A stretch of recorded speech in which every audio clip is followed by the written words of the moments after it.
అవునా, ఇప్పుడు కదా నేను సంతోషాంతరగుణదైతే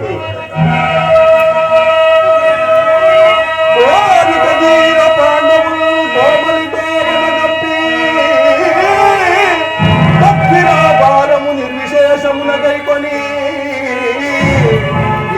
ఈ భారత భూమిలల్ల గురువార మహాధికారమున రాజులు ఏ గౌరవ చక్రవర్తితో వైరము పెట్టుకోగలరా ఉజ్జగముగా నేర్చురే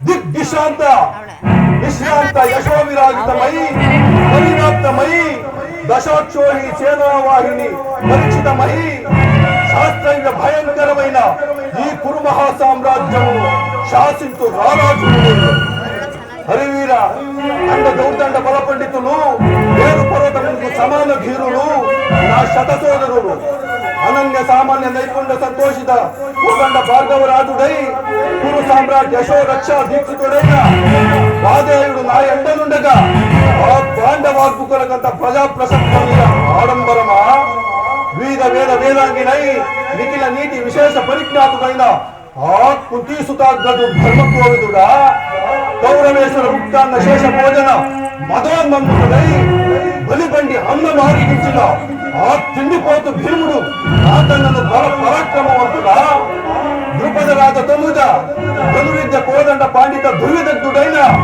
ఆ మధ్యమ పాండవుడు మా మిత్రుడు కరుణికన్నను పురుషాగ్రేశ్వరుడా ఇక మాతృకుమారుడు నకుల సహదేవులు వారి సహజముల గురించి నాకు విచారమే లేదు.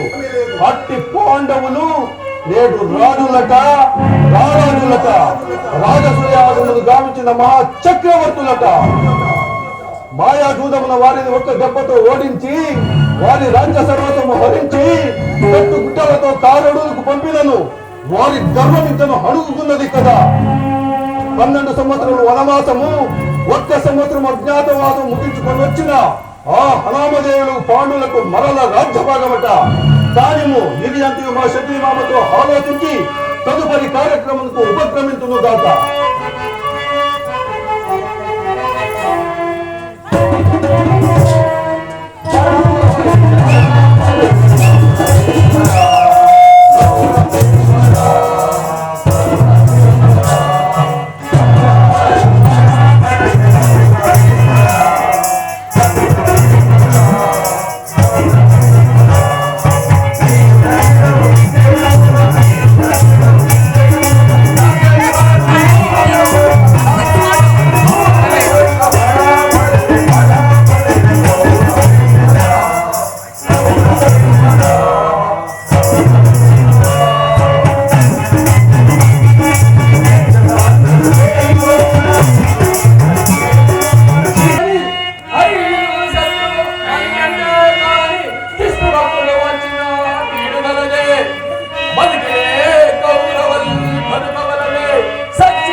బహుమతి మాకు యోధన. మనము పంపిన రాయబారులకు ప్రతి రాయబారిగా వచ్చి ఉన్నవి కొన్ని లేని కొన్ని కల్పించి ఆ మునిరాజు మనకు కలిగించి ఎటువైనను వాడుతూ రాజ్యభాగంలో అది సరియే గాని మాయా మాటలకు మా తండ్రి గారు ఏమైనా మోసపోవుదేమో కదా. మోసపోవుటమే యోధన.